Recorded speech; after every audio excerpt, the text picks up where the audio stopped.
Alrighty, well howdy folks, we got some new pedals here from Gokko Audio to check out today. These are the BlueCloud reverb and the MultiTime digital delay. So these were some new pedals I was pretty intrigued to check out. Full transparency, they did send these to me for review, but otherwise opinions are my own, and yeah, let's get into it. So if you don't know about Gokko, they've kind of been in this budget pedal game for quite a while. They have lots of stuff like this Angel Chorus, which is actually a very good chorus pedal. They have things like this delay pedal, which is pretty good, and they have some older units like this Paradise reverb, which is quite a bit different from the newer one. But yeah, they have quite a bit of offerings, and they all sort of fall into that, budget Amazon-esque, sub $100, usually sub $50 pedal. And that's not to say they're bad. They're very good for the price, but they fall right within that sort of affordable budget territory. Now, both of these notably are a bit of an upgrade and a bit different from other things. To start, the enclosures are different, but they have a lot more features in them as well. And at the time of filming this video, they're right around $50 on Amazon, so still right within that affordable range, but just a little bit more expensive than the previous offerings. So to get the elephant out of the room, they are very Strymon-esque in their design and their naming scheme, which may or may not bother you, but these definitely aren't as fully featured as something like that, even though they look like it. To start, the jacks are on the side, so you're not going to be able to, cram them together on a pedal board, and they don't have some of the other features like a favorite button or anything, but they're still pretty cool. So both these can be powered by 9-volt 100 milliamp, so you're not going to need any sort of crazy power supply. And an interesting choice is they both have a USB-C on them, which I thought maybe was for plugging into a computer and for presets, but as far as I can tell, this is just another power option.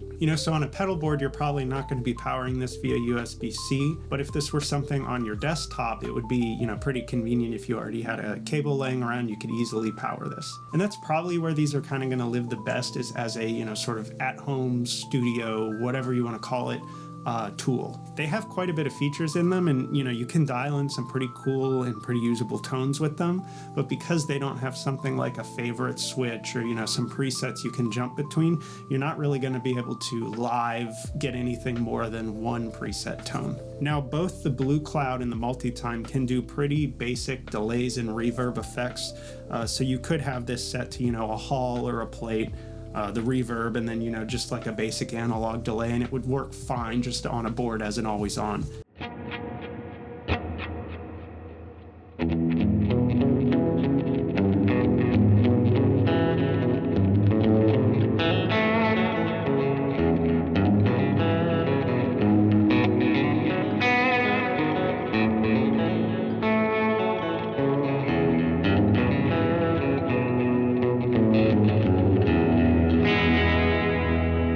So getting into control and layout, both the pedals are pretty similar. I mean, they both have 6 knobs. On both the reverb and delay, you get a mix, of course, which is just how much, of your dry signal versus the wet signal is getting through. On the reverb, real quick, you have a decay, which is pretty standard, and then you have 3 potential parameter knobs. And so if you look at the back of the unit, it kind of details what they all do. For the most part, the first 2 are usually a high pass and a low pass across the different settings, which is a nice thing to have, so you can definitely dial in a reverb if you have brighter or darker pickups. And then of course for things like shimmer, you get a pitch that you can dial in, or with the lo-fi reverb, you have a sample and a noise. And then parameter 3 is kind of what is unique about each of the different presets. So for the more basic reverbs, room, hall, plate, spring, you get a drift. And then shimmer, cloud, bloom, swell, lo-fi, the sort of special ones, is where you get more of the unique stuff. So the amount, the diffusion, length, which I'm realizing is spelled wrong on the pedal. That's sort of silly. So for the most part, using the parameters on this reverb pedal were pretty good. The high pass and low pass are very intuitive, it's just a sweep. And for parameter 3, when it's drift, it's also a pretty intuitive sweep to work with. So these 3 parameters definitely work well on the reverb unit. I have some notes on the delay, but we'll get into that. Now, in terms of the different settings, the basic reverbs I found pretty decent. Room, hall, and plate all sound pretty good for what they are, and you can definitely dial in. The room and the hall are more of just like a always on sort of background reverb. The plate can sound very pretty and luscious. The spring is not the best spring. It's not going to do that sort of drippy, really springy sound, honestly. It could be improved upon, but it's there and it's different than the other ones. Shimmer is pretty cool, and because it has that pitch knob, you can get a pretty unique shimmer, and you can kind of tailor it to the guitar or the song or the tone you're going for, so that's a pretty useful one.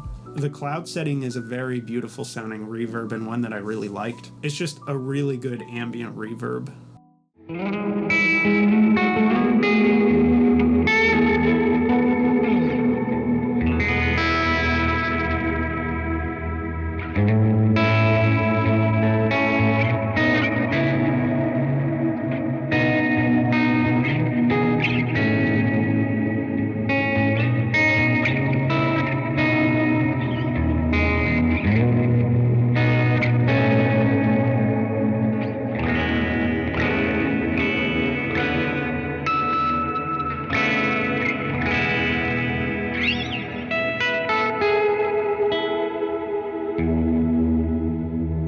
Swell also were pretty good, and they're more of those ambient tones. I didn't like those as much and didn't play with them, but that was just personal preference. They're still pretty decent. And then lo-fi is a pretty cool setting too, and I think this was a pretty smart addition by them in the pedal. The ability to have this sort of lo-fi effect is something you see more and more in modern playing, and so I think that's going to be a really popular one. So yeah, the BlueCloud overall for 50 bucks, I don't really think you can go wrong with this. I do really like this unit. If I were to put this on a board, I'd probably just set the cloud the way I wanted to and have this dedicated as my ambient reverb. It's a very good setting. And then you could certainly have this at home on a pedal board or on your desk and make use of some of the different effects, but you'd have to dial them in. So getting into the MultiTime, much the same in terms of enclosure and knobs and everything. The controls are a little bit different. Of course, with it being a delay, you have a time and feedback, which of course, is the tempo of the repeat sort of, and then how long the delay trails are. And then you have the mix knob as well, which is, dry versus wet. And then on this one, you only have one parameter knob, and then you have a dedicated modulation. So on any of the delays, you can dial in this sort of warbly modulation tone. On the lower settings, it's not as noticeable, which in my opinion is not the worst thing in the world. Personally, I like sort of a toned back modulation that sort of just gives your sound some width. And then when you dial it up, it gets kind of, warbly and weird and funky sounding. Not the most useful in most cases, but for things like the lo-fi, it's useful because you're kind of already messing up your tone anyways, and then it adds some more, funky grittiness to it.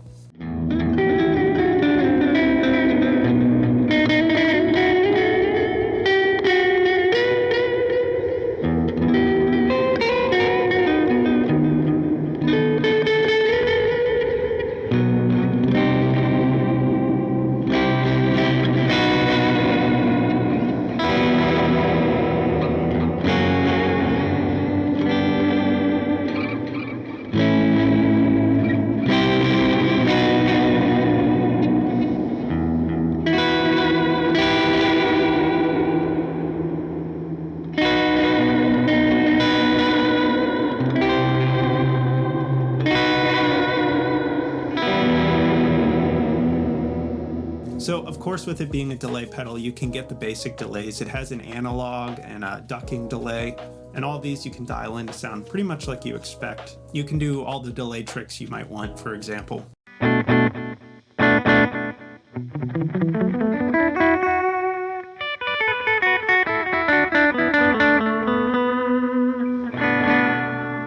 Much like the reverb pedal, if I were to actually use this and put this on the board, I would have it pretty much set all the time to one of the more interesting effects, and there's some pretty good ones on this. The reverse setting I thought sounded pretty good, especially if you're going for, an ambient washed out tone. And then the trim was pretty interesting as well. I personally like tremolo as an effect. If you turn the modulation all the way off and then dial back the parameter, which is the speed of the tremolo, as well as the time, kind of sync those up, it will act basically just as a tremolo pedal. And you can kind of mix and match the two and get some weird, jitteriness or movement within your delay trails. Definitely something that's cool, and I feel like I could definitely spend, another couple hours exploring. This also has a lo-fi setting, which gives you some grittiness to the delay trails. I like seeing that. That's definitely a good addition. The ice setting sounded fine. I didn't spend too much time with this. It didn't sound bad. It just wasn't my favorite. The parameter there is a pitch effect. So again, you get some cool flexibility with the types of delays you can play with this. And then last is the pattern delay, which is a really unique one, and one that I played with quite a bit, and I'm still honestly trying to figure out.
And this is kind of one of the shortcomings of this particular pedal in the control layout. So according to the back of the pedal, the parameter knob on the pattern changes the pattern.